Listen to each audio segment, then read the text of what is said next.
I decided to pose some questions to the AI included in the Brave browser search function, and it had this to say about whether wormholes are just a belief in magic. Quote, based on the provided search results, some sources suggest that wormholes, in the context of popular culture and science fiction, can be perceived as a form of magic or a concept that blurs the lines between science and fantasy. This perspective is evident in the title, Are Wormholes Real or Just Magic Wrapped in Science? And the accompanying video, which explores the idea that wormholes might be possible through the manipulation of elastic space. While scientific theories and hypotheses about wormholes do exist, the search suggests that popular perception of wormholes often incorporates elements of fantasy and mysticism, which can be seen as a form of magic or a suspension of disbelief. Ultimately, the distinction between science and magic becomes nuanced, and wormholes can be viewed as a concept that straddles both realms, end quote. Now, I slightly altered the wording and got a very different answer, but only superficially, and I'll emphasize some things as I read. Quote, based on the search results, wormholes are not considered a belief in magic in the context of theoretical physics. They're a hypothetical concept proposed by physicists to explain the possibility of shortcuts through space-time, potentially connecting two distant points in space. Wormholes are grounded in mathematical theories, such as general relativity and quantum mechanics. The concept of wormholes is based on the idea of folding space-time, as illustrated by the analogy of a sheet of paper with 2 points connected by a tunnel-like structure. And that's kind of what you can see here in the thumbnail on the screen. Continuing the quote, the scientific community accepts wormholes as a theoretical possibility with ongoing research and debate about their feasibility and potential applications. While the existence of wormholes has not been directly observed or proven, they're considered a legitimate area of study in theoretical physics. In conclusion, wormholes are not a belief in magic, but rather a theoretical concept rooted in mathematical physics. They are a hypothetical idea that, if confirmed, could revolutionize our understanding of space-time and gravity. The scientific community approaches wormholes as a testable hypothesis rather than as a magical concept. End quote. Let me point out before I go on that theoretical physics is an oxymoron. Physics is a study of the physical, of the natural realm. You observe it to see what things are always true, and they are naturally occurring phenomena, and then you may develop a theory about it. But theoretical physics is complete fabrication. It is imagination. And they've used the word hypothetical concept, which is a fancy way to say the same thing. And notice in the first bit I read, it says it's a hypothetical concept proposed by physicists for this purpose, to explain a possibility of something. And those being shortcuts through a place called space-time, which is another made-up thing. Space is emptiness and time is a concept. You can't bend or study either one. You can note the passage of a sequence of things by setting up a regularly oscillating thing such as a clock. Doesn't even matter what kind of clock it is. It could be an egg timer or something like that. It doesn't matter if it's an atomic clock. People like to claim that atomic clocks run at different speeds at different altitudes, but that's just the clocks. That is not time itself. So this is all this wormhole stuff is just to explain a possibility, an idea, to take shortcuts to a place that physics has nothing to say about. It's complete fantasy. And it says that they're mathematical theories, which again doesn't have to have any relationship to reality. So they made up something called space-time, and they want to fold it and find shortcuts through vast distances that they presume are there and that you can travel through. This sounds like a colossal waste of time. People could be solving world hunger or something, I don't know.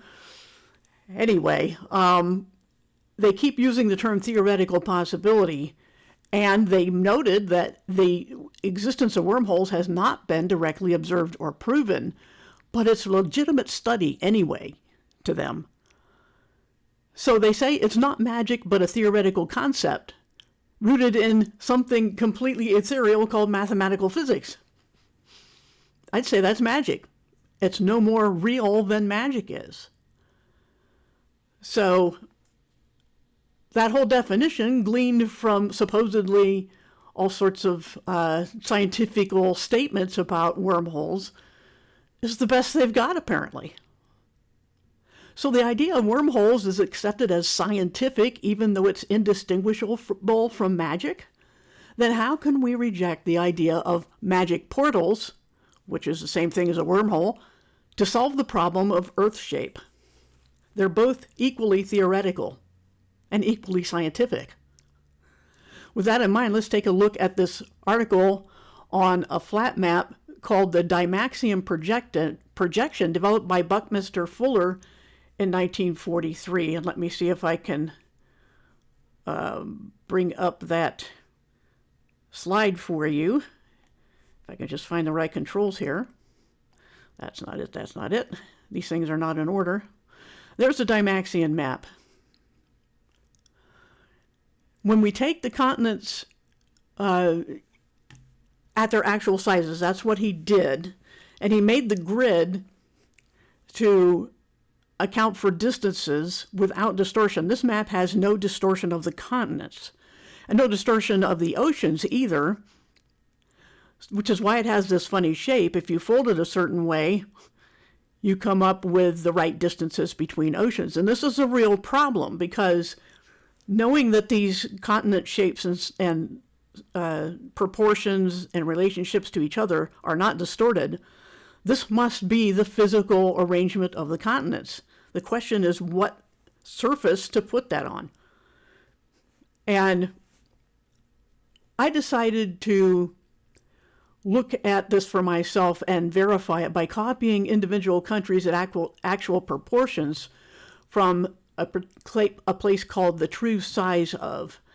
And let me show that, as I think I had that on screen earlier by mistake. Here we see Russia, this big red part, but if you drag it down to the equator, it changes shape and size, and the way it bends and everything. And equally, if you go past the equator the other way, it will bend the opposite way. So the equator is the place of no distortion. We can do the same with the United States over here. There's a traditional look on most maps, and we drag that down here, and it changes its curve and its size just the same way as any other continent would do. And so what I did was I copied and pasted individual countries just to verify that whether the Dymaxion map is actually doing what it says.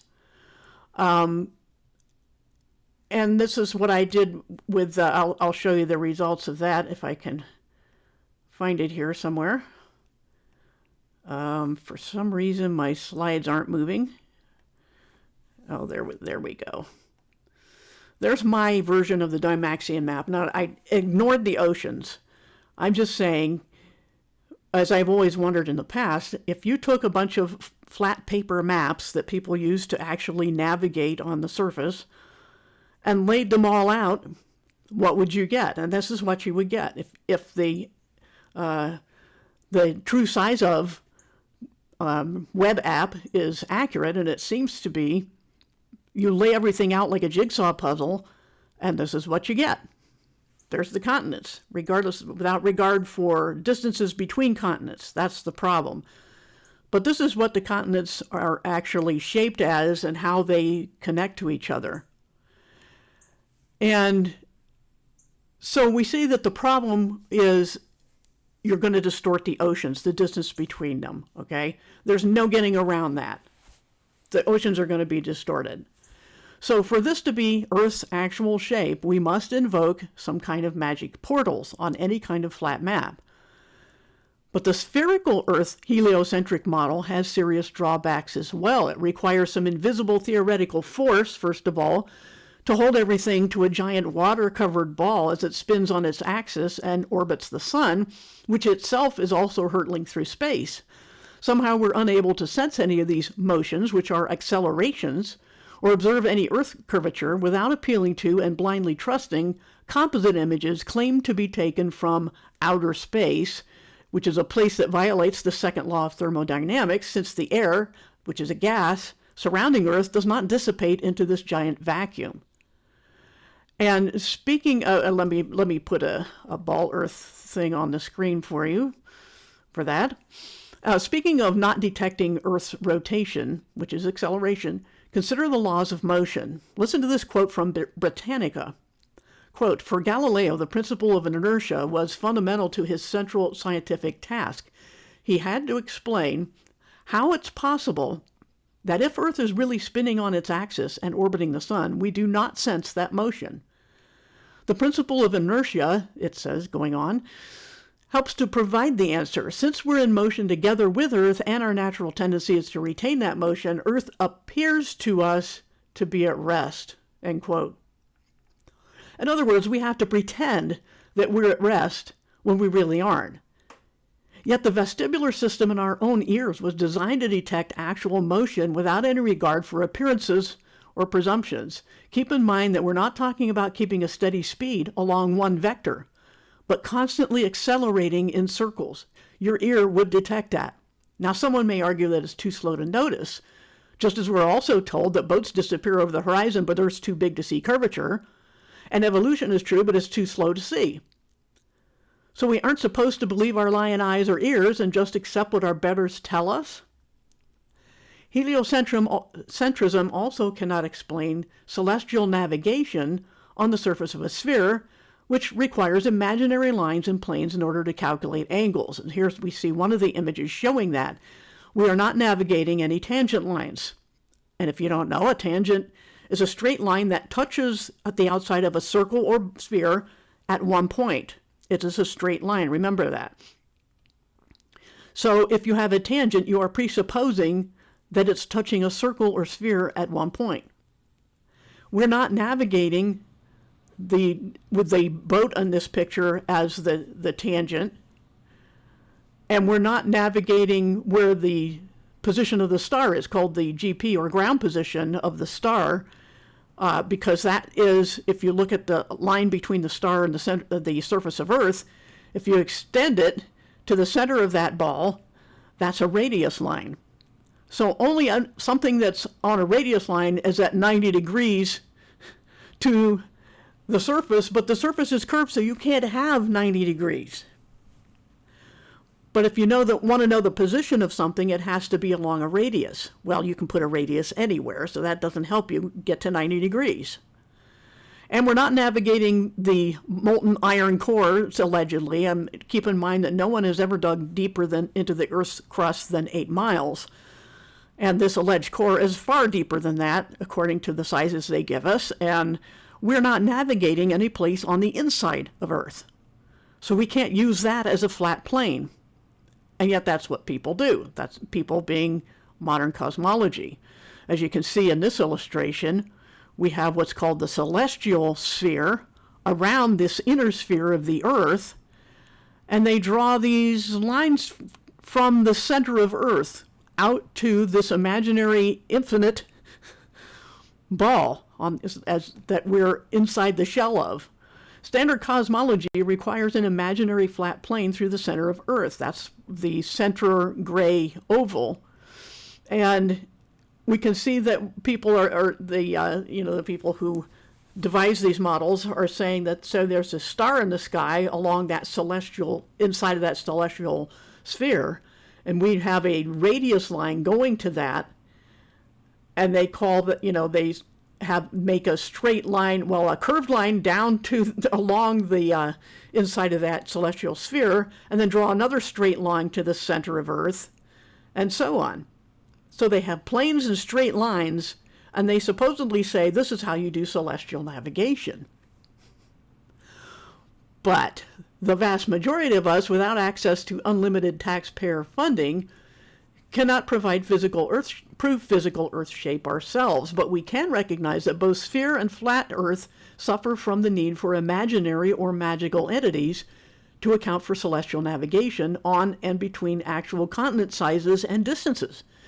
Some have proposed solutions using exotic shapes such as a toroid or donut shape, or some kind of Dyson sphere where you're on the inside, like an inside out. I think they had one of these in one of the Star Trek Next Generation episodes, where there's a sun surrounded by a hard shell of some kind, and people live on the inside surface of that shell. Or they propose multiple dimensions for both sphere and flat Earth. Everybody seems happy with the idea of multiple dimensions or multiverses. Or that even this is all a digital simulation, in which case all of this is pointless. If it's a simulation, it's our reality, and we're the simulated too then. So it's our reality, and we're back at square one. But going back to statements about theoretical physics, this is what AI says about quantum entanglement as the basis for belief in wormholes. Quote, quantum entanglement is a phenomenon where two or more particles become correlated in such a way that the state of one particle cannot be described independently of the others, even when they're separated by large distances. This means that measuring the state of one particle instantly affects the state of the other entangled particles, regardless of the distance between them. End quote.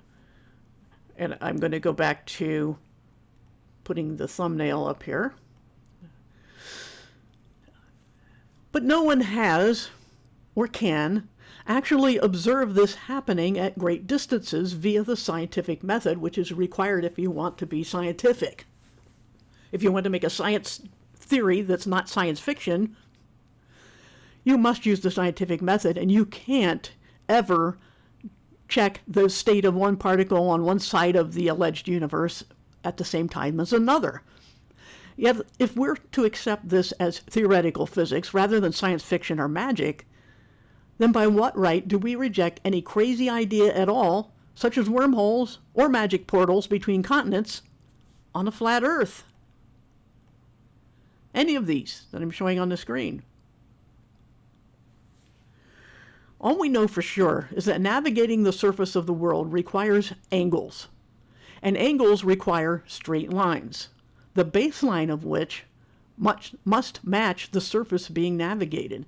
If you need a tangent or a plane, you're admitting you need straight lines, and you're begging the question of a ball in the first place, especially for tangents.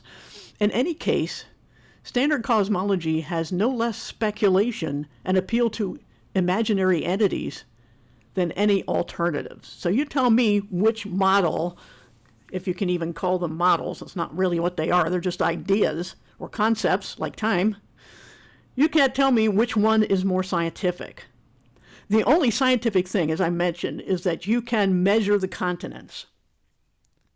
And for the most part, you can measure the distances on the oceans between them. But you can't navigate the ball because you need straight lines and tangents and planes. And yet the ocean distances on a flat map can't be resolved either unless you have magic portals, such as between the lines on the oceans here on this Dymaxion map.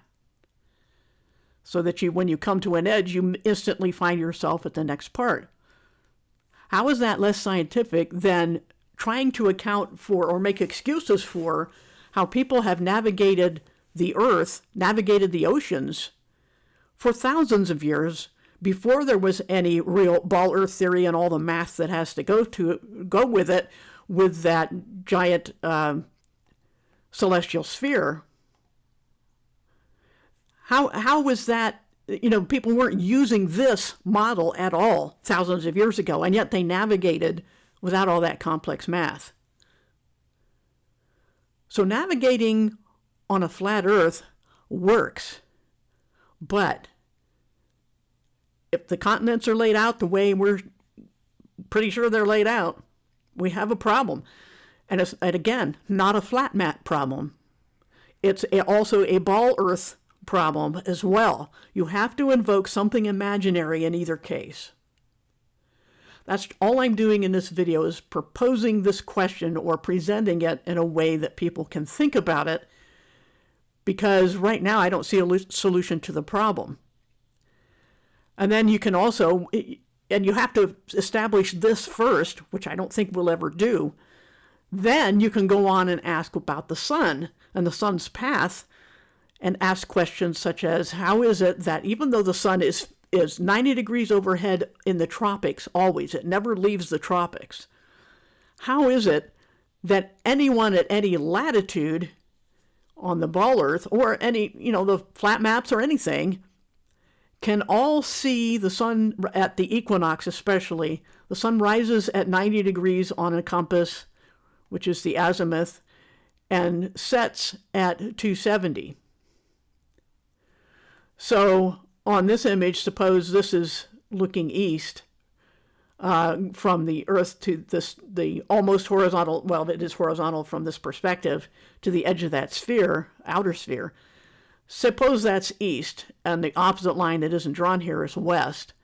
No matter where you are, you will see the sun rise at 90 degrees on your compass and set at 270.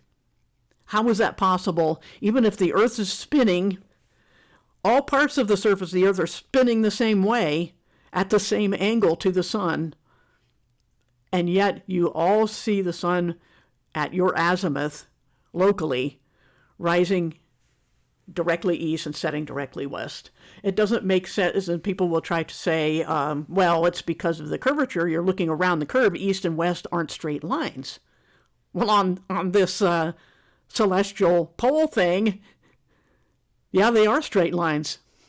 But if you say east and west are curved lines around the surface of the ball, you don't solve the problem, because if you picture yourself standing on the Earth facing east, the sun is coming up in the east and going at some angle. If you're not at the equator,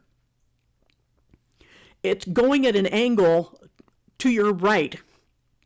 If you're in the northern hemisphere in their model, the north of the equator, and you face east, then the sun will rise at 90 at the equinox and then go up and to the right, that is to say south. And if you turn around and watch it all day, it will turn back and head north again till it reaches due west.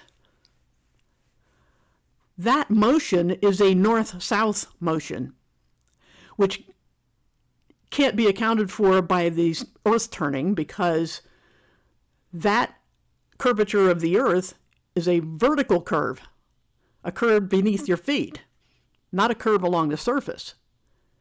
So you can't explain the azimuth positions of the sun on a ball. You can't explain that.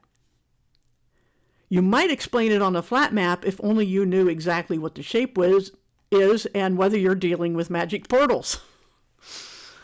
So you tell me the solution to all this. If you do leave a comment, leave a civil comment.